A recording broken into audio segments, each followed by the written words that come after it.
Also bad கேர்ள்ல வேற என்ன இப்போ ரிவீல் பண்ண வைக்க போறாளா? சரண்யா நான் இன்னும் ஆனால் ரிவீல் பண்ணல. சாரி சரண்யா. ஃபர்ஸ்ட் டைம் படம் பண்ணுறதுனால பெஸ்ட்டை கொடுக்கணும்னு ஒரு பொண்ணுக்கு எப்பயுமே தோணும். ஏன்னா பொண்ணா இருந்துன்ற வார்த்தை இருக்குல்ல, அது என்ன பொண்ணா இருந்து அப்படின்னு நம்ம நினைக்கலாம். ஸ்லீவ்லெஸ்ல ட்ரெஸ் போட்டு அப்படிலாம் இருந்தா போனா இப்படி ட்ரெஸ் பண்ணிக்கிட்டு பாருன்னு பொண்ணுங்க சொல்ற பொண்ணுங்களும் இருக்காங்கன்னா அவங்களுக்கு எல்லாம் போட்டுக்கணும்னு ஆசையா இருக்கும். ரம்யா மாதிரி கேரக்டர் இருந்தவங்க வாழ்ந்தவங்க இருப்பாங்க. யாராவது ஒருத்தர் இந்த சொசைட்டிக்கு சொல்லணும்ல, அதை இவங்க ஸ்ட்ராங்கா சொன்னாங்க. இந்த கலரை வச்சு இன்னுமே வந்து பண்றவங்க சொல்றவங்க இருக்காங்க. சில படத்துல நானுமே ரீசெண்டா கூட அதை வந்து ஃபேஸ் பண்ணியிருக்கேன். ஹஸ்பண்ட் ரொம்ப ஃப்ரெண்ட்லி. என்ன எப்பவுமே சொல்வார், நான் இப்போ ட்ரெஸ் பண்ணிட்டு வெளில போகிறதுமா இருக்கட்டும், நல்லா க்ரூம் பண்ணிக்கோ, அவருக்கு ஹேர் ஸ்ட்ரைட்டன் பண்ணி ப்ராப்பராக அப்படி இந்த ட்ரெஸ் போட்டு வரதுக்கு இப்போ வேறு எதுவும் இல்லையாம்மா, ஆப்ஷன்ஸ் எதாவது இருக்கா அப்படின்னாங்க. என்னால் தேட முடியலம்மா, இருக்கட்டும்மா இது வேறு. சரி ஓகே கரெக்டாக எல்லாம் பார்த்துக்கோ இருந்துக்கோ. அவர் ரொம்ப பர்ஃபெக்டாக இருக்கணும்னு நினைப்பார் எதுலேயுமே. நான் ஃபர்ஸ்ட் டைம் இந்த ஒரு விஷயத்த சொல்கிறேன். நான் எந்த இன்டர்வியூவில் சொன்னதில்லை. எனக்கு அம்மா அப்பாவே இல்லை, நான் ஓப்பனாக சொல்கிறேன். குறைந்த விலை நிறைந்த தரம், தங்கள் தேவைகள் அனைத்தும் ஒரே இடத்தில். ஜெயச்சந்திரன். கோயம்புத்தூர் கார்ப்பரேஷன் லிமிட்ல இருந்து 2 கிலோமீட்டர்ல லேண்ட் 8 lakhsக்கு. ஸ்ரீ பேபி ப்ராப்பர்ட்டிஸ் கோயம்புத்தூர். ஆச்சி ராயல் குலோப் ஜாமுன் பேக்ஸ், ஒன்று வாங்கினால் ஒன்று இலவசம். இந்த படத்தோட ட்ரெய்லர் பார்த்துட்டு நிறைய கொஞ்சம் ரொம்ப அட்டாக் பண்ணிட்டாங்கன்னு வச்சுக்கோங்க மோஸ்ட்லி. அண்ட் ஆல்சோ மேபி வர்ஷாவோட ஸ்பீச்சுக்கு அப்புறமா அது இன்னுமே கொஞ்சம் ரொம்ப ஜாஸ்தியாக இருந்தது. பட் நீங்கள் அதில் ஒர்க் பண்ணியிருக்கீங்க, உங்களுக்கு தெரியும் இல்லையா, இல்லை இது இவங்க சொல்கிறது தப்பு, படம் வேற. ஆக்சுவலாக அது ப்ரூவ் பண்ணிடுச்சு படம். பிகாஸ் இன்னைக்கு அவ்வளோ பேர் அந்த படத்தை பார்த்துட்டு அப்படி கிடையாது, ரொம்ப சூப்பராக இருக்குன்னு சொல்லிட்டு பார்த்துட்டு இருக்காங்க. ஐ திங்க் அதை நீங்கள் எப்படி ப்ராசஸ் பண்ணீங்க, டீமாவுமே அது எப்படி ப்ராசஸ் பண்ணீங்க? வர்ஷா வந்து அதான் அந்த இதில் கூட சொல்லிப்பாங்க, நான் வேறு அவங்களுக்கு இந்த பேட் கமெண்ட்ஸ் வரதெல்லாம் ஃபஸ்ட்டு வந்து அவங்க ஹேண்டில் பண்ணுவாங்க. ஏன்னா எல்லாம் இப்படிலாம் பேசுவாங்க. ஏன்னா அவங்க சோஷியல் மீடியாவில் ஃபஸ்ட்டு இல்லாமல் இருந்தாங்க, இந்த படத்துக்காக தான் வந்தாங்க. ஏன்னா இப்படியெல்லாம் பேசுவாங்களா வந்து அப்படின்ற மாதிரி அவங்களுக்கு இருந்தது. ஆனால் அவங்க அன்றைக்கி சொன்னது பேசுனதெல்லாம் நான் வந்து படம் ஃபுல்லாக ஸ்கிரிப்டே எனக்கு தெரியாது. அவங்க விஷன் பேசும்போது நாங்கள் வந்து எங்களை இன்னும் புனிதர்களை ஆக்கி எங்களை இன்னும் பேர்டன் மேலே வச்சு ரொம்ப கஷ்டப்படுத்தாதீங்க, நாங்களும் மனுஷங்க தான். நான் வந்து எனக்கு அது கேட்கும் போதெல்லாம் வந்து சூப்பர்ல, இவங்க சொல்கிறது கரெக்டு தானே அப்படின்ற மாதிரி இருந்தது. ஆனால் இது இங்கே போய் எப்படி கன்வே ஆக போதோ, அவங்க சொல்ல வரதே வேறு. நாங்கள் பேட் கேர்லாம் சொசைட்டிக்கு ஒரு பேட் கேர்ள் நாங்கள் கொடுக்கல, அப்படி ஸ்டாம்ப் பண்ணாதீங்க ஓகேவா, அவளோட இமோஷன்ஸ் அவளோட ஃபீலிங்ஸ் எது அதை அப்படியே பாருங்கள், அதை அப்படியே ரெஸ்பெக்ட் பண்ணுங்கள் அப்படின்றதான் நாங்கள் சொல்ல வரோன்றதை இப்போ கன்வே பண்ணிட்டாங்க. அப்போ அந்த டைம் படம் ரிலீஸ் ஆகாத, ஏன்னா படம் ஒரு டைமில் ரிலீஸ் ஆகுமா ஆகாதான்ற மாதிரிலாம் போனப்போ அந்த டைம் டியூரேஷனுக்குள்ளே எவ்வளோ டாக்ஸ் எல்லாமே வந்திருக்கும். நான் நினச்சிக்கிட்டேன் எப்படியும் படம் வந்துடணும், இவங்களுக்கு இது ராங்காக, இது ராங் ப்ரூவன் அப்படின்னு மட்டும் சொல்லணுன்னு தான் நான் நினச்சேன். அது கண்டிப்பாக அது பண்ணுச்சு. பட் வருஷம் நான் எனக்கு தெரிஞ்சு அவங்களை எப்படி பார்க்குறேன்னா, அவங்க ரொம்ப ஸ்ட்ராங்கான பொண்ணு தான். சம்டைம்ஸ் அவங்களுக்கு செல்ஃப் டவுட், அவங்க வந்து அவங்க ஃபஸ்ட் டைம் படம் பண்ணுறதுனால பெஸ்ட்டை கொடுக்கணும்னு ஒரு பொண்ணுக்கு எப்பயுமே தோணும். ஏன்னா பாருங்கள், எனக்கே அடுத்து வருது, ஒரு பொண்ணா இருந்துன்ற வார்த்தை இருக்குல்ல, அது என்ன பொண்ணா இருந்து அப்படின்னு நம்ம நினைக்கலாம். உண்மையாக அவங்க ஏடியாக ஒர்க் பண்ணி ஒரு ஸ்கிரிப்டில் ஒர்க் பண்ணி இருந்து நான் படம் பண்ணுவேன், என் படம் கண்டிப்பாக ஒரு விஷயத்த சொல்ல வரும், ப்ரூவ் பண்ணுவேன். இப்போ அவங்க வந்து அடுத்த படம் கண்டிப்பாக நான் தியேட்டருக்கு இன்னும் பயங்கர சவுண்டு ஆடியன்ஸில் ஊன்னு கத்துற மாதிரி தான் ஒரு படம் பண்ணோம் அப்படின்னு அவங்க ஒரு தாட் வச்சுருக்காங்க. ஸோ அந்த படம் பண்ணுறதுக்குலாம் அவங்களுக்கு அவ்வளோ ப்ரெஷர் இருக்கும்.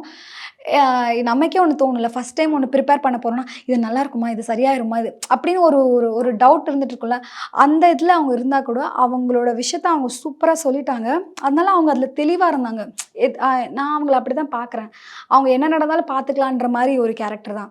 எதுனாலும் நான் ஃபேஸ் பண்ணிப்பேன், பார்த்துப்பேன். She so strong. நான் அவங்கள அப்படி தான் பார்க்குறேன். அதனால் அவங்க அதை கடந்து வந்துட்டாங்க. இப்போது இதை கொண்டாடும் போது பேசும்போது இந்த மாதிரி யாராவது ஒருத்தர் வந்து சொல்லணும்ல, சொல்கிறதுக்கே ஒரு ரம்யா மாதிரி விஷயங்கள் நிறைய பொண்ணுங்க கடந்து வராங்க. அதை பேசிட்டா ஃபெமினிஸ்ட்னு சொல்கிறோம், பேசாமல் இருக்கும்போது சொசைட்டிக்காக பயந்து நிறைய விஷயம் நம்ம ஃபேக் பண்ணலாம், இல்லைன்னு மறைக்கலாம், இல்லை அப்படி இல்லைன்னு சொல்லலாம். அவ்வளோ ஸ்ட்ராங்கான பொண்ணுங்க எவ்வளோ பேர் இங்கே முதல்ல இருக்காங்க. இப்போது ஸ்லீவ்லெஸ்ல ட்ரெஸ் போட்டு அப்படிலாம் இருந்தால் போனால் இப்படி ட்ரெஸ் பண்ணிக்கிது பாருன்னு பொண்ணுங்க சொல்கிற பொண்ணுங்களும் இருக்காங்கன்னா அவங்களுக்கு அதெல்லாம் போட்டுக்கணும்னு ஆசையாக இருக்கும். நான் பார்த்துருக்கேன், ஒரு 10 years முன்னாடி 15 years முன்னாடிலாம் வந்து இப்போ நார்மலாக இருக்கும். அவள் பாரு அவள் மாதிரி ட்ரெஸ் பண்ண முடியலன்னு வருத்தமாக இருக்க பொண்ணுங்க, அந்த ஏக்கம் இருந்துகிட்டே இருக்கும். பேசுவாங்க, சொல்லுவாங்க, இவங்களால அதை பண்ண முடியாது, அவங்க அதை பண்ணுவாங்க. அதான் இல்லை. அதனால அந்த ரம்யா மாதிரி கேரக்டர் இருந்தவங்க வாழ்ந்தவங்க இருப்பாங்க. அதை யாராவது ஒருத்தர் இந்த சொசைட்டிக்கு சொல்லணும்ல, அதை இவங்க ஸ்ட்ராங்காக சொன்னாங்க. அண்ட் வெற்றி சாருக்கு ரொம்ப தேங்க் பண்ணணும். எப்படின்னா வெற்றி சார், அனுராக் சார் வந்து இதை யோசிச்சு இந்த படத்துக்கு இன்வெஸ்ட் பண்ணி இப்படி ஒரு விஷயம் கொண்டு வந்தாங்கல்ல, அதனால கண்டிப்பாக அவங்களுக்கு பெரிய தேங்க்ஸ். நீங்க சொல்லும் போதே இப்ப சொல்லியிருந்தீங்க பேட் கேர்ள்ல ஃபுல்லாவே நிறைய விமன் டெக்னீஷியன்ஸ் ஆமா. க்ரூவாவே நிறைய விமன் இருந்தாங்க. பட் இன் ஜென்ரலா பார்க்கும்போது செட்ஸ்ல நீங்க சொன்ன மாதிரி அங்கங்க தான் விமனே பார்க்க முடியும். நீங்க as a விமனா இண்டஸ்ட்ரியில இருக்கிறதுக்கு இன் ஜென்ரல் எதுல இருந்தாலுமே சரி உங்களுக்கு இருக்கக்கூடிய இன்செக்யூரிட்டிஸ் ஸ்பெஷலி சினிமால இந்த விஷயங்கள்லாம் கூட மாறலாமே, இதெல்லாம் ஏன் இப்படி இருக்கு அப்படிங்கிற மாதிரி உங்களுக்கு ஃபீல் ஆயிருக்கும் இல்லையா? அந்த மாதிரி ஏதாவது இருக்கா? இப்போ லேடி அசிஸ்டன்ட் டைரக்டர்ஸ் அந்த மாதிரி விமன் டெக்னீஷியன்ஸ் கூட ஒர்க் பண்ணோன்னா இன்னும் கொஞ்சம் நம்ம வந்து ரொம்ப ஃப்ரெஜலாக இல்லாமல் லைக் கொஞ்சம் ஃப்ரீயாக ஒரு ஃப்ளோவாக நம்ம அவங்க கூட கொஞ்சம் ஃப்ரீயாக இருக்க முடியும். பசங்கன்னா எப்போவுமே வந்து டக்குன்னு போய் நம்ம மிங்கிள் ஆக முடியாது, அவ்வளோ சீக்கிரம் நம்ம எதுவும் பேச முடியாது. நமக்கு எதாவது கன்சர்ன் சொல்லணும் இல்லை எதாவது டவுட்ஸு எதாவது டிஸ்கஸ் பண்ணால் அவ்வளோ ஓப்பன் அப்பாக இருக்க முடியாதுல்ல, அது ஒன்று இருக்கும். பட் வந்து நான் இன்னும் கேர்ள்ஸ் டெக்னீஷியன்ஸ் கூட நிறைய ஒர்க் பண்ணுறது, அவங்க இன்னும் ஃபீமேல் டைரக்டர்ஸ் வர்றது, அது எல்லாமே ரொம்ப ரொம்ப வரணும், நிறைய பேர் வரணும், சூப்பராக இருக்கும். லைக் கண்டிப்பாக தேர் இஸ் அ டிஃப்ரென்ஸ். பசங்க கூட ஒர்க் பண்ணுறதுக்கும் பொண்ணுங்க ஒர்க் பண்ணுறதுக்கும் ஒரு பெரிய டிஃப்ரென்ஸ் இருக்கும். எனக்கு இன்செக்யூரிட்டிஸ் அப்படி அந்த மாதிரி எதுவுமே இல்லை. இது கொஞ்சம் இன்னும் மோர் கம்ஃபர்ட்டாக இருக்குது. இது ரொம்ப நல்லா கம்ஃபர்ட்டாக இருக்குது. இது கொஞ்சம் எப்பவுமே ஒரு ஹெசிடேஷன் லைக் அது இருக்கும். எதாவது நினச்சிருவாங்களோ சொல்லுவோம். பொண்ணுங்கன்னா பொண்ணு கொஞ்சம் புரியும். அது வந்து இவங்க மேபி புரிஞ்சுக்கலாம். நம்ம அந்த டவுட்டோட லைக் சொல்லலாமா வேணாமா அப்படின்ற மாதிரி ஒன்று இருக்கும். ஒரு லைக் அவ்வளோதான். நான் பெருசாக எந்த டிஃப்ரென்ஸும் ஃபீல் பண்ணல. அண்ட் ஆல்சோ இது ரொம்ப உங்ககிட்ட ரொம்ப ஸ்டீரியோடிபிக்கலாக தான் இருக்கும் இந்த கொஸ்டின் கேட்குறது. இன்னும் அந்த ஸ்கின் டோன் அப்படிங்கிறது இன்னும் ஒரு மேட்டர் ஆஃப் ஃபேக்டாக தான் சினிமாவில் இருக்கா? இப்போ அது மாறிடுச்சா இல்லை மாறிட்டு இருக்கா? எனக்கு தெரிஞ்சு கொஞ்சம் மாறி இருக்கு, ஆனால் ஃபுல்லாலாம் மாறல. சில பேர் இன்னுமே வந்து ஓகே, இப்போ நிறைய பொண்ணுங்க என் டோனில் இருக்க பொண்ணுங்க நிறைய பேர் வராங்க, நிறைய படம் பண்ணுறாங்க இருக்குது, அது எல்லாமே ஓகே. இன்னும் நிறைய சேஞ்ச் ஆகலாம். மலையாள சினிமாவில் இருக்கிற மாதிரி, ஆனால் எல்லாருமே இப்போ மலையாள சினிமாவை என்ன மலையாள சினிமா சொன்னால் நிஜமாவே அங்கேனா டக்குன்னு இந்த காசு பண்ணும்போது இந்த கேரக்டருக்கு வந்து கலர்லாம் பார்த்து பண்ணுறாங்களான்னு தெரில. இங்கே வந்து ஓகே, இன்னும் பெருசாக வைடராக மாறினா நல்லாயிருக்கும்னு நினைக்கிறேன். நான் அப்படி தான் யோசிக்கிறேன். ஏன்னா இப்போ காம்படிஷன் வந்ததெல்லாம் தாண்டி கலர் பொண்ணுங்க இப்போது அந்த கலரை வச்சு இன்னுமே வந்து பண்ணுறவங்க சொல்கிறவங்க இருக்காங்க. சில படத்தில் நானுமே ரீசெண்டாக கூட கொஞ்சம் மேரேஜ்க்கு முன்னாடி கூட நான் அதை வந்து ஃபேஸ் பண்ணியிருக்கேன். இன்னும் மாறினா நல்லாயிருக்கும். இப்போ பேட் கேர்ள் மாதிரி இன்னும் வேறு படங்கள் வந்து இப்போ என் டோனில் இருக்கிற இன்னும் நிறைய படங்கள் நிறைய வரும்போது மட்டும்தான் அது இன்னும் மாறும். பசங்க மேல் டிரெக்டர்ஸ் இருக்காங்கல்ல, அவங்க இன்னும் கொஞ்சம் வைடராக டஸ்கியாக இருக்க பெண்களுக்கு யோசிக்கலாம். சும்மா அழறதுக்கு கஷ்டப்படுற ரோலுக்கு ஒப்பாரி வைக்கிறதுக்கு மட்டும் அந்த பொண்ணுங்களை எழுதாமல் யோசிக்காமல் இன்னுமே கொஞ்சம் இந்த பாடி ஷேம் பற்றி. இப்போ ஒரு ஆக்டர் வந்து ஒல்லியாக குண்டாக இருப்பார், அவர் கூட இப்போ ஒல்லியாக இருக்க நான் வந்து எப்படி போட்டால் எப்படி ஹஸ்பண்ட் ஒய்ஃபை எப்படி போகிறது, ஊர் சைட்லாம் பார்த்தோன்னா எல்லா ஆள் வந்து குண்டாக கடுப்பாக ஷார்ட்டாக இருக்கிறவருக்கு பொண்ணு வந்து சூப்பராக இருக்கணும். ஊர்லலாம் சொல்லுவாங்களே இது மாதிரி கிளி மாதிரி ஒருவருக்கு இப்படின்னு பேசுவாங்க. இப்போ என்ன மாதிரி இருக்கவங்களுக்கும் சூப்பராக ஒரு பையன் வந்து புருஷனாக இருப்பாங்க. ரியல் லைஃப்பில் நம்ம அப்படி பார்க்குறோம். ஆனால் படத்தில் காமிக்கும் போது இவங்க வந்து இல்லை அம்மா வந்து கலராக இருக்குது, பொண்ணு அம்மா அப்பா கலராக இருக்காங்க, பொண்ணு வந்து எப்படி டஸ்கியாக இருக்கும், அந்த மாதிரி பிறந்த குழந்தைங்களாம் இருக்காங்க, பசங்களாம் இருக்காங்க. அதெல்லாம் கொஞ்சம் மைண்ட் பண்ணி யோசிச்சு கொடுக்கும்போது, அந்த ரோல் கொடுக்கும்போது இல்லைம்மா ஹீரோவுக்கு தங்கச்சியாக இருக்கிறது வந்து வெள்ளையாது, ஏன்னா ஹீரோ தங்கச்சி வந்து வெள்ளையாக தான் இருக்கணும், ஏன்னா ஹீரோ வெள்ளையாக இருக்காரு, இந்த கதைலாம் இல்லாமல் இந்த கதை சொல்லாமல் கொஞ்சம் யோசிங்க, வைடராக இருக்கலாம். ஏன்னா அப்படியெல்லாம் பேர்லாம் இருக்காங்க. லைஃப்பில் என்ன பார்க்குறோமோ அதை கொண்டு வரப்போ இதையும் கொஞ்சம் கொண்டு வாங்க அப்படின்னு தோணுது. இதுக்காக ஸ்கின் டோனுக்காக வச்சு ஏதாவது படம் மிஸ் ஆயிருக்கா இல்லை வந்துட்டு போயிருக்கா அந்த மாதிரி? போயிருக்குதான் மிஸ் ஆயிருக்கு. ஸோ இப்போ அப்படியே கட் பண்ணி கொஞ்சம் அப்படியே பர்சனல் லைஃப்குள்ள வந்தா, அன்னைக்கு வந்து எல்லாருக்கும் டக்குன்னு எங்களுக்கு ஒரு பாம் கொடுத்துட்டீங்க ஸ்டேஜ்ல வந்து பண்ணியே டிராவல் பண்ண முடியாதுன்னு சொன்னாங்க. அப்படியா இருக்குமோ அப்படின்னு நினைச்சிட்டு அதுக்கப்புறம் கன்ஃபார்ம் ஆயிடுச்சு. ஆல்சோ பேட் கேர்ள்ல வேற கரெக்டா அந்த ரோல் என்ன ரிவீல் பண்ண வைக்க போறாளா? சரண்யா நான் இன்னும் ரிவீல் அனௌன்ஸ் பண்ணலையா? அதை பத்தி பேசலாம். ஆமா சரி ஓகே. பண்ணதுக்கு அப்புறம் ஆனா நான் கண்டிப்பா சொல்றீங்களா? சரி. நேற்று கூட முந்தானே கேட்டேன் வெட்டிங் அனிவர்சரி போட்டலாமான்னு சொல்லிட்டு, இல்லை பேப் ஒரு 5 months ஆகட்டுமா, அது வேணான்னு சொல்லவும் தான் போகல. இல்லை நான் ஜாலியாக அதை பற்றி பேசலாம். சாரி சரண்யா. இல்லை அந்த பொண்ணு கேட்டுகிட்டே இருந்தா, அக்கா சொல்லாமல் தமிழ் ஆனால் தமிழ் சரிக்கா ஓகேக்கா பரவாயில்லக்கா வேணாக்கா அப்படின்னு சொல்லிட்டு விட்டாச்சு. ஓகே. ஸோ அதுக்கப்புறம் லைஃப் ஆஃப்டர் மேரேஜ் அப்படிங்கிறது வந்து எப்படி போயிட்டு இருக்கு உங்களுக்கு? ரொம்ப டிஃப்ரெண்ட்டாக போயிட்டு இருக்கு. கண்டிப்பாக தேர் இஸ் அ டிஃப்ரென்ஸ். நம்ம வந்து பின்ஸ்டராக லைஃப்பில் வாழ்கிறதுக்கும் ஒரு ரெஸ்பான்சிபிலிட்டி ஒய்ஃபாக இருக்கிறதுக்கும் வந்து நிறைய வித்தியாசம் இருக்குது. அப்படியே லைஃப்பில் கோ த்ரூ பண்ணும்போது எக்ஸ்பீரியன்ஸ் பண்ணும்போது இன்னும் அது வேறு மாதிரி இருக்குது. கொஞ்சம் எக்ஸ்ட்ரா கடமைகள்லாம் இருக்கும். அது வரைக்கும் நம்மளுக்கானதை நம்மள பண்ணிக்கலாம், பேசிக்கலாம். யாரோட எந்த அப்ரூவலும் தேவையில்ல. இப்போனா நிறைய இடத்துல அப்ரூவல் வாங்குற மாதிரி நிறைய இடங்களோட ஹஸ்பண்ட் என்னோட ஹஸ்பண்ட் ரொம்ப ஃப்ரெண்ட்லி. அவர் வந்து எனக்கு இப்போ சினிமா நடிக்கிறதுக்கு அவர் எப்பயுமே எதுவுமே இல்லைம்மா பண்ண வேணாம்னு சொல்ல மாட்டார். உனக்கு பிடிச்சத பண்ண, அவர் ரோல் இன்னும் சூஸ் பண்ணுறதா நல்ல ரோல் பண்ண அப்படின்னு அவர் ரொம்ப ஈகராக நீங்க டிஸ்கஸ்லாம் பண்ணுவீங்களா அந்த ஸ்கிரிப்ட்ஸ் எல்லாம்? ஓ, நான் சொல்லியிருக்கேன். இந்த 1 இயரில் 2-3 படம் பண்ணும்போது சொல்லியிருக்கேன். அவருக்கு ரொம்ப ஆசையாக இருக்கும். நான் வந்து எப்படின்னா, நேற்று அவரோட இன்ஸ்டாகிராம் நான் என்னோட ஃபோட்டோ பார்க்கணுங்கிறதுக்காக அவரோடதுலேருந்து போயிட்டு, ஏன்னா நான் போஸ்ட் போட்டிருந்தேன், இது உன்னோடதுல எப்படி போஸ்ட் போட்டிருக்கேன்னு பார்க்கறதுக்காக போய் எடுத்து பார்க்குறேன். அப்போ வந்து பேட் கேர்ள் இமேஜஸ் சரண்யான்னு சொல்லி அவர் சர்ச் பண்ணி பார்த்துருக்காரு போல். அது எனக்கு தெரியல. இன்ஸ்டாகிராமில் போட்டு நானே அப்படியே ஒரு நிமிஷம் ஃபேஸ் பார்த்தேன். என்ன பி அப்படின்னு, என்னம்மா அப்படின்னாங்க. ஒன்றும் இல்லை அப்படி சொல்லிட்டு நான் விட்டேன். அவர் நான் இல்லாதப்போ இப்போ வீட்டில் இன்லாஸ் கிட்ட அண்ணா கிட்டலாம் வந்து இப்போ இந்த படம் ரிலீஸ் ஆக போதான் இதுவா அவர் என்னை எப்போயுமே சொல்லுவார், நான் இப்போ ட்ரெஸ் பண்ணிட்டு வெளில போகிறதுமா இருக்கட்டும், நல்லா க்ரூம் பண்ணிக்கோ, அவருக்கு ஹேர் ஸ்ட்ரைட்டன் பண்ணி ப்ராப்பராக அப்படி இப்போ நான் இந்த ட்ரெஸ் போட்டு வரதுக்கு இப்போ வேறு எதுவும் இல்லையாம்மா, ஆப்ஷன்ஸ் எதாவது இருக்குது அப்படின்னாங்க. என்னால் தேட முடியலம்மா, இருக்கட்டும்மா இதுவே. அப்படியா, சரி ஓகே, கரெக்டாக எல்லாம் பார்த்துக்கோ இருந்துக்கோ. அவருக்கு எப்பவுமே இந்த ஸ்க்ரீன் ப்ரெசன்ஸ், ஒரு நல்ல ப்ரெசன்டேஷன் கொடுக்கணும் எதுலையுமேன்றது அவர் நான் வீட்டில் எப்போ மிஸ்டர் பர்ஃபெக்ட் தான் சொல்லுவேன். அவர் ரொம்ப பர்ஃபெக்டாக இருக்கணும்னு நினைப்பார் எதுலேயுமே. அதனால் எனக்கு ஹீ இஸ் வெரி சப்போர்ட்டிவ். அது எல்லாமே ஓகே. பட் அதை தாண்டி எக்ஸ்ட்ரா இப்போ பாப்பாலாம் வந்துருச்சு அப்படின்னா, பாப்பாவுக்கு வந்து டப்பா கட்டுறது, பாப்பாவுக்கு சாக்ஸ் துவைக்கிறது, பாப்பாவுக்கு வந்து ஃபீட் பண்ணுறது, லைஃபே பின்னாடி போயிடலாம். அதுவே உண்மையாக பெரிய நம்ம அது வரைக்கும் குழந்த மாதிரி நம்ம வீட்டில் நம்மளை ஜாலியாக குழந்தையா இருந்து வந்து செருப்படி வாங்கி சொசைட்டியில் எல்லாமே இருந்து வாழ்ந்து வந்தாலுமே திருப்பி வந்து இது ஒரு நிஜமாகவே ஒரு உயிர் அந்த உலகத்துக்கு கொண்டு வந்து அவன் வளர வரைக்கும் நான் பார்த்து பின்னாடி ஓடி, அதுவே ஒரு பெரிய ரெஸ்பான்சிபிலிட்டி இல்லை. அதுவே கஷ்டம். அது கல்யாணம் ஆனதுக்கப்புறம் இது கண்டிப்பாக ஒரு உண்மையாகவே சொல்லணும், ஒரு மேரேஜ் எங்கே முடியுது அப்படின்னா ஒரு குடும்பம் அப்படின்னு ஃபேமிலி, அதான் அந்த கம்ப்ளீஷனே அங்கே தான் நடக்குது. அதனால் அது எல்லாமே பெரிய ரெஸ்பான்சிபிலிட்டின்னு நான் பார்க்குறேன், நினைக்கிறேன். அது வந்து ப்ராப்பராக அந்த லைஃபை கரெக்டாக லீட் பண்ணுவேன்னா நம்ம அந்த மாதிரி ஒரு சொசைட்டியில் இருக்கோம். அதனால அதெல்லாம் வரும்போது அது எக்ஸ்ட்ரா கொஞ்சம் இதுதான். நான் நிறைய நாள் நினச்சேன், பையனாக பிறந்திருந்தா இதெல்லாம் தேவையே இல்லையே நான் நிறைய நாள் நினச்சிருக்கேன். அது கல்யாணத்துக்கு அப்புறம் தான் ரொம்ப நினச்சிருக்கேன், ஆம்பளை பையனாக பிறந்திருக்கலாம், நல்லா கெத்தாக ஜாலியாகவே இருந்திருக்கலாம் அப்படின்னு சொல்லிட்டு கவர்மெண்ட் ரியாக்ஷனை பார்த்தேன். அவரு ஃபீல் பண்ணிருக்காரு அங்கே சைடில். உண்மையாகவே பொண்ணாக இருக்கும்போது நிறைய ரெஸ்பான்சிபிலிட்டிஸ். பையனா எனக்கு தெரிஞ்சு கம்பேர் டு விமன் பசங்களுக்கு கொஞ்சம் கம்மியாக இருக்கும் அப்படின்னு தோணுது. அவர் ஹெட் நாட் பண்ணுறாரு அப்படி இல்லைன்னு, ஆனால் நான் அப்படி யோசிக்கிறேன், இதனால் கொஞ்சம் கம்மியாக இருந்திருக்குமோ அப்படின்னு இருக்கு. But otherwise okay. பட் அந்த மேரேஜ் ப்ரெஷர் அப்படிங்கிறது வந்து இன்னும் நிறைய கேள்விப்பட முடியுது. நிறைய விமன் வந்து மேரேஜே வேணாம் தனியாகவே இருக்கிறங்கிற மாதிரி கூட நிறைய சொல்கிறதுமே கேள்விப்பட முடியுது. பட் சம்மர் இந்த சொசைட்டி, நீங்கள் சொன்ன மாதிரி சொசைட்டியோட ப்ரெஷர், ஃபேமிலியோட ப்ரெஷர், பேட் கேர்ளுமே அந்த ஒரு விஷயத்தை தான் பேசியிருக்கோம். மேபி அதுதான் எனக்கு அந்த ரம்யா ரோலாம் பார்க்கும்போது பொறாமையாக இருந்தது. அவ இஷ்டத்துக்கு இருக்கா, அவளால் அது இருக்க முடியுது அப்படின்னு. பட் இன்னைக்கு இருக்க சொசைட்டி அதுக்கு most of the families allow பண்ணணும்னு நினைக்கிறீங்களா? அவங்க பண்ண மாட்டாங்க.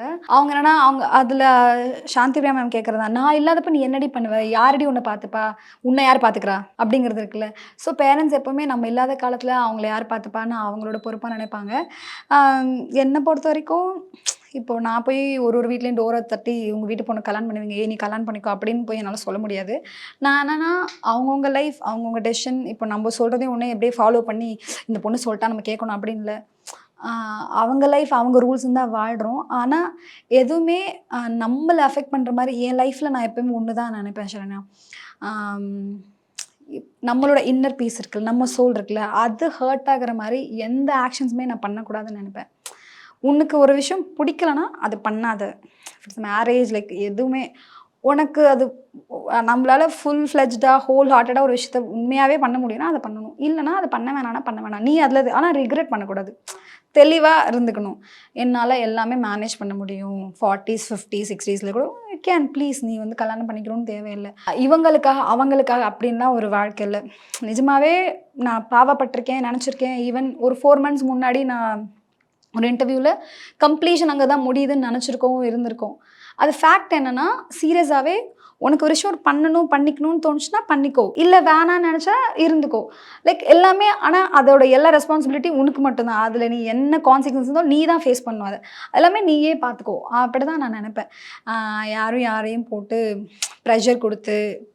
ப்ரெஷர் பண்ணி ஒன்று வர வைக்க வேணாம்னு நினைக்கிறேன். இப்போ நீங்க சொல்லுமே நம்ம ரொம்ப இண்டிபெண்டா இருக்கணும் அப்படின்னு யோசிச்சு அதுதான் ஃபெமினிசம்னு சொல்லி மாத்திடுறாங்க. ஆமா ஆமா அது சொல்லுவாங்க. நான் தான் சொல்ல புதுசா ஒரு ஃபெமினிஸ்ட் வந்துருச்சுன்னு சொல்லுவாங்க. இப்போ நான் சொல்றது பார்த்தா கூட அப்படி இல்ல. உன்னால தனியா வாழ முடியும் இருக்கும். ஆனா உண்மையா என்னன்னா இந்த சொசைட்டி தனியா ஒரு பொண்ணு இருந்தா அவ்வளோ பேசும். தனியா இருக்கவே விடாது. இருக்க விடாது. இன்செக்யூரிட்டி வந்துரும். ஒரு ஏஜுக்கு மேல நமக்கு இன்செக்யூரிட்டி வந்துரும். பயப்படுவோம். ஆம், எல்லாமே பிரச்சனையா ஆகுற மாரியே நமக்கு தோணும். நம்ம வந்து அது டைம்லயே கல்யாணம் பண்ணியிருக்கலாமோ அப்படின்னு நினைக்க தோணும். நமக்குன்னு ஒருத்தர் வேணும். இப்போ உடம்பு சரியாம இருந்தா சில பேர் சொல்லுவாங்க, வீட்ல எடுத்து குடுக்கறதுக்கு கூட ஆள் இல்ல. நம்மள ஹாஸ்பிட்டல் கூட்டு போறதுக்கு சாப்பிட்டியான்னு கேட்கறதுக்கு கூட ஆள் இல்ல. வீட்டுக்கு போனா லைட்ட போட்டு சும்மா நான் மட்டும் பேன் படுத்திருக்கேன் அப்படின்ற மாரி பேசுறவங்களையும் நான் கேட்டிருக்கேன். ஆனா என்னன்னா, ஒரு வேளை ஹியூமனா பொறந்து, வளர்ந்து, வாழ்ந்து சாகுறதுக்குள்ளேயும் இதெல்லாமே ஃபேஸ் பண்ணிட்டு போணும்னா, நீ ஃபேஸ் பண்ணிட்டு போ. எனக்கு இந்த கஷ்டம்லாம் விட அது எவ்வளோ பரவால்ல. எனக்கு வந்து சொசைட்டில பேசுற பேச்சு, லைக் நான் அனுபவிக்கிறதுலாம் பரவால்ல. நான் தனியா இருந்தேன்னா அது okay. It's your choice. It's up to you. நீ என்ன டெசிஷன் எடுக்கிறியோ எல்லாத்துக்கும் ஃபுல்லா நீ தான் ரெஸ்பான்ஸ் எடுத்துக்கணும். அப்படின்னு தான் நினைப்பேன். ஆனா அப்படி பேசினா ஃபெமினிஸ்ட்னு சொல்லுவாங்க. இருப்பாங்க. என்ன பொறுத்தவரைக்கும் பிடிக்காம ப்ரெஷரோட எந்த ஒரு விஷயத்தையுமே பண்ணக்கூடாதுன்னு நினைப்பேன். பிடிக்காம if you don't want to do பண்ணாத. வேண்டாம். நான் என் வீட்லயே ஒரு போஸ்ட் வந்து குட்டி குட்டியா ஒன்று போட்டு வச்சேன். Do what you love. அதுதான் பிடிச்சதை நீ பண்ணு. அது எனக்கு அது ரொம்ப பிடிச்ச நிறைய இடத்துல நான் என் பெட்ரூம்ல நிறைய வந்து வச்சிருப்பேன். அது எனக்கு ரொம்ப பிடிச்ச கோட்னா எனக்கு அது ரொம்ப பிடிக்கும். டூ வாட் யூ லவ் அவ்வளோதான். And அம்மா இல்ல ஃபேமிலியில படம் பார்த்துட்டு பேட் கேர்ள் பார்த்துருப்பாங்க இல்லையா? இல்ல அம்மா பார்க்கல. ஓடிடில வந்தா வேணா அப்பாக்கு தம்பி எல்லாம் போட்டு காமிப்பாங்க. எப்படி ரிசீவ் பண்ணிப்பாங்கன்னு நினைக்கிறீங்க உங்க அட்ரன் படமாவே? அவங்க வந்து என்ன இப்படி அப்படிதான் அவங்க நினைப்பாங்க. அவங்களுக்கு அந்த மைண்ட் செட் புரியாதுல. கல்யாணம் ஆனால் எனக்கு கல்யாணம் பண்ணி வைக்கும்போதே அம்மா வந்து வயசாகுது கல்யாணம் பண்ணு தான் வச்சாங்க. ஒரு ஏஜில் கல்யாணம் பண்ணு, உனக்குன்னு குடும்பம் குழந்தை இருக்கணும். இல்லை சொசைட்டி என்ன பேசுவாங்க, தான் அம்மா அப்பா பொறுப்பு இல்லாமல் பிள்ளைய விட்டுட்டாங்க, அவளை கண்டுக்கல, அவள் சொன்னா இவ கேட்க, இவங்க ஏன் அப்படியே விட்டாங்க, அவங்க தானே பார்த்து பண்ணி வைக்கணும். அம்மா அப்பாவோட இன்னொன்று என்னன்னா, அம்மா அப்பா என்ன நினைக்கிறாங்கன்னா, நம்ம உயிராக இருக்கிறதுக்குள்ள நம்ம வாழ்ந்து இந்த உலகத்தை விட்டு போகிறதுக்குள்ள நம்ம பசங்களுக்கு எல்லாமே செட்டில் பண்ணிட்டா அவங்களுக்கா இருக்க அவங்க புள்ளக்குட்டி. ஏன்னா அவங்க என்ன நினைக்கிறாங்கன்னா, பொதுவாகவே பேரண்ட்ஸ் நான் பார்த்த வரைக்கும் நம்மள நம்ம பசங்க பார்த்துக்கிறவங்க இப்போ பார்த்துக்கிறாங்க, அவங்களுக்குன்னு யார் இருப்பா. ஸோ அந்த மாதிரி ஒரு சாம்ராஜ்யத்தை அவங்க அப்படியே கொடுத்துட்டு போனாதான் அவங்க இந்த வாழ்க்கையில் இந்த உலகத்தில் வந்ததுக்கே அவங்க ரொம்ப நிம்மதியான ஒரு சாவுன்னு சொல்லுவாங்க. இப்போ நிறைய பேர் வந்து ஒரு 80+ சாவுறாங்க, 90+ அவங்க மேபி இல்லாமல் போகிறாங்க. அப்படின்னா என்ன பேசிப்பாங்கன்னா, வாழ்ந்து அனுபவிச்சிட்டாங்க, முடிச்சிட்டாங்க, பேரன் பேத்தி எடுத்துட்டாங்க, எல்லாமே நல்லதெல்லாம் பார்த்துட்டாங்க அப்படின்னு பேசிப்பாங்கல்ல. அதுதான் சொல்கிறேன்ல, அது ஒரு ஆளை பொறுத்தது இருக்குது. பட் ரெண்டுமே இருக்குது. அம்மா அப்பா அப்படி தான் ஃபீல் பண்ணியிருப்பாங்க. அவங்களுக்குலாம் என்னென்னா அவங்க தான் நான் ரொம்ப நாள் அப்படியே கொஞ்சம் கல்யாணம் இப்போதைக்கு வேணாம் கொஞ்சம் அச்சீவ் பண்ணணும், கரியர் பார்க்கணுன்ட்டு இருந்தேன். அப்புறம் ஒரு ஸ்டேஜுக்கு மேலே அவங்க ரொம்ப ஃபீல் பண்ண ஆரம்பித்தாங்க. நான் எப்போவுமே அம்மா அப்பாவுக்கு ரொம்ப பாசம், வீட்டில் கொஞ்சம் வீடுன்னு இருக்கிற போனால் சரி அவங்களுக்காக அப்படியே ஒரு மேரேஜ் பண்ணிடணுமே அப்படின்னு பண்ணியாச்சு. எப்படியா இருந்தாலும் கல்யாணம் பண்ணி தான். ஏன்னா நான் அந்த மாதிரி சொசைட்டியில் தான் இருக்கேன். இப்போ நான் உண்மையாகவே எனக்கு அம்மா அப்பாவே இல்லை. நான் ஓப்பனாக சொல்கிறேன், எனக்கு அம்மா அப்பா இல்லை. நான் ஃபஸ்ட் டைம் இந்த ஒரு விஷயத்த சொல்கிறேன். நான் எந்த இன்டர்வியூவில் சொன்னதில்லை. எனக்கு இப்போ அம்மா அப்பா இல்லை, நான் அனாதையாக நான் இருந்திருக்கேன் அப்படின்னா நிஜமாக கல்யாணம் பண்ணியிருப்பேன்னு எனக்கு தெரில. நான் ஏதாவது வந்து இந்த ஆசிரமம் அந்த மாதிரிலாம் போய் வாழ்ந்திருப்பேன்னு நினைக்கிறேன். கண்டிப்பாக எனக்கான ஒரு வாழ்க்கை வேணும்னு நான் நினச்சிருப்பேன். 200% இல்லை. எனக்கு இந்த கோவில்லாம் நான் நிறைய கோவில் போவேன். அப்போ இந்த கோவிலே தண்ணி மோந்து ஊற்றிட்டு அந்த க்ளீன் பண்ணிவிட்டு அது எனக்கு பார்க்கும்போது அது என்ன வாழ்க்கை, ஒரு கடன் இருக்காது, சாப்பாடு அங்கேயே கிடச்சிடும், அங்கேயே பேசாமல் தூங்கிடலாம், அப்படியே வாழ்க்கை வாழ்ந்துடலாம் அப்படின்னு இருக்கும். நான் வந்து அப்படி கூட யோசிச்சிருக்கேன். நான் ஒரு வேளை என் அம்மா அப்பா எங்கள் வீட்டில் நான் பிறக்கல, என் தம்பிலாம் நான் நினைக்கலன்னா நான் கல்யாணம் பண்ணியிருப்பேனான்னு தெரில, நான் லைஃபை என்ஜாய் பண்ணியிருப்பேன்னு எனக்கு தெரில. நான் தானே ஆசிரமம் அப்படி இப்படி போயிட்டு அங்கேயே சர்வீஸ் பண்ணிட்டு கடைசியில் வந்து ஏதாவது கோவில் குளத்தில் போய் வாழ்ந்து இருந்திருப்பேனோ அப்படி நான் நினச்சிருக்கேன். நான் அப்படி இருக்கணும்னு நினச்சிருந்திருக்கேன். ஹஸ்பண்ட் சொல்லியிருப்பா இல்லையா கண்டிப்பாக உங்கள் ரோல் அவருக்கு ரொம்ப பிடிச்சிருந்தது. அவருக்கு இந்த ரோலும் ரொம்ப பிடிச்சிருந்தது. ஓகே நல்லா படத்தை பற்றி நிறையா அவர் டிஸ்கஸ் பண்ணிக்கல, பயங்கரமாக எடுத்திருக்காங்களே அப்படின்னாங்க. பட் ட்ரீட் மாதிரி இல்லை. ஆமாம், பேட் கேர்ள் அவர் கண்டிப்பாக எனக்கு கொடுத்த ரோல் வந்து அவருக்கு ரொம்ப பிடிச்சிருந்தது. நல்லா இருக்குல்ல, நல்ல படம், சூப்பர் அப்படின்னு சொன்னாங்க. He liked it. இப்போ இது ஜென்ரலாகவே ஒரு டாக் இருக்கு, மேரேஜ்க்கு அப்புறம் ஸ்பெஷலி ஒரு ஹீரோயின் இல்லைன்னா ஹீரோயினை கூட நம்ம எடுத்துக்கலாமே, அவங்க எல்லாருக்குமே வந்து கல்யாணம் ஆயிடுச்சு அப்படின்னா அவங்களுக்கான ரோல்ஸ் எல்லாம் வேற ரோல்ஸ் தான் வரும். அக்கா ரோல், அம்மா ரோல் அப்படி. உங்களுக்கு அந்த மாதிரி நடக்குதா இல்ல? நிறைய பேர் நான் கல்யாணத்துக்கு அப்புறம் நடிக்க மாட்டேன்னு நினச்சிட்டு ஒரு நாள் கூப்பிடவே இல்லை. ஓ அவன் நடிக்கலைன்னா நீ போய் பூனே செட்டில் ஆகலை, ஏன்னா கல்யாணம் ஆகிட்டு நடிக்க வர மாட்டேன்னு சொன்னாங்க, நடிச்சிட்டு தான் இருக்கியா அப்படின்லாம் கூட கேட்டுட்டு இருந்தாங்க. மேபி இப்போ வரைக்கும் எனக்கு வர மாதிரி கேரக்டர்ஸ் தான் வந்துட்டுருக்கு. ஒரு வேளை பாப்பா வந்துட்டு நான் கொஞ்சம் ஃபேட் ஆகிட்டணும், இல்லை என் பாடியில் ஏதாவது சேஞ்சஸ் இருந்து அப்படி ஏதாவது ஆச்சுன்னா ஒரு வேளை இது வரைக்குமே இப்போ சோகமான ரோல்ஸாக இருந்தாலும் எங்கான ரோல் கொடுக்குறாங்க, ஒருவேளை இன்னும் அண்ணி ரோல், ஹீரோக்கு அக்கா ரோல் அப்படின்னு மேபி கூப்பிடலாம். இப்போ வரைக்கும் அப்படி இல்லை. பட் நீங்க ஒரு ஸ்கிரிப்ட் கேட்கும் போது ஐ திங்க் எதை வச்சு ஓகே இந்த படம் நான் கண்டிப்பா பண்ணணும் அப்படிங்கிறது எந்த ஒரு ஃபேக்டர் வச்சு நீங்க டிசைட் பண்ணுவீங்க? நான் ஸ்டார்டிங்கில் வந்து எனக்கு வர எல்லா ஸ்கிரிப்ட்டுமே நான் வந்து ஓகே இது பண்ணிடலான்னு பண்ணியிருக்கேன். ஒரு ஸ்டேஜுக்கு மேலே வந்து எல்லாத்தையும் தூக்கி பக்கெட்டில் போடாமல் சூஸியாக இருக்கணும், பிக் பண்ணணும்னு சொல்லி நான் டிசைட் பண்ணேன். சில இது ஒர்க் அவுட் ஆகாதுன்றது நிறைய நம்ம யாருமே படம் எடுக்கும்போது கண்டிப்பாக அந்த படம் ஹிட் ஆகணும் தான் எடுப்போம். சில படம் சரியாக போகாமல் இருக்கிறதுக்கு ரீசன் வந்து நிறைய ரீசன் இருக்கலாம் அதுக்கு. அதனால ஓடுற படத்தில் தான் இருப்பேன், இந்த படத்தில் இருக்க மாட்டேன் அப்படின்னு நினைக்கிறது. என்னோட கேரக்டர் வந்து ஒரு வேளை தெரியவே இல்லை, அது நிறைய நாள் இருக்கும், பேமெண்ட் வரும் எல்லாம் இருக்கும், தெரியவே இல்லைன்னா அதை நான் நடிக்க மாட்டேன். இல்லை வேணாம், அப்படி ஏதாவது இம்பார்ட்டன்ஸ் இருக்கா, ஒரு சீன் வந்தாலும் ஒரு இம்பேக்ட் இருக்கணும், நான் தான் நினைப்பேன்.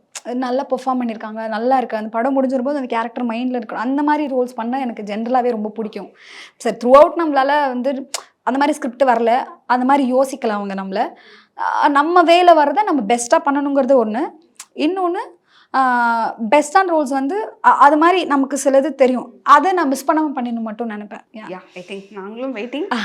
10 years ஆயிடுச்சு உங்களோட ஜேர்னி அண்ட் ஷார்ட் ஃபிலிம்ஸில் ஆரம்பிச்சு 100+ ஷார்ட் ஃபிலிம்ஸ்க்கு மேலே பண்ணி அதுக்கப்புறம் வந்து குட்டி குட்டி ரோல்ஸ்லேருந்து இப்போ வந்து எல்லாரும் பார்த்து ரெக்கக்னைஸ் பண்ணுற மாதிரி பேட் கேர்ள் வரைக்குமே வந்து கிரிட்டிக்ஸ் எல்லாம் உங்களோட கேரக்டர் மென்ஷன் பண்ணி பேசுகிறாங்க. இந்த ஒரு ஸ்டேஜ்க்கு வந்ததுலேருந்து உங்கள் ஜேர்னியில் நிறைய ஹெர்ல்ஸ் இருக்கும். அதெல்லாம் தாண்டி இன்னைக்கு வந்து உங்கள் ரோல்ஸில் எங்கள் எல்லாருமே என்டர்டெயின் பண்ணிட்டு இருக்கீங்க. ஐ திங்க் இன்னும் அந்த ஒரு ஜேர்னி அப்படிங்கிறது பெருசாகணும், இன்னும் நீங்கள் அச்சீவ் பண்ணணும் அப்படின்னு சொல்லிட்டு we wish you and thank you so much for joining us today. Thank you, thanks. குறைந்த விலை நிறைந்த தரம் தங்கள் தேவைகள் அனைத்தும் ஒரே இடத்தில். ஜெயச்சந்திரன். கோயம்புத்தூர் கார்ப்பரேஷன் லிமிட்ல இருந்து 2 கிலோமீட்டர்ல லேண்ட் 8 lakhsக்கு ஸ்ரீ பேபி ப்ராப்பர்ட்டிஸ் கோயம்புத்தூர்.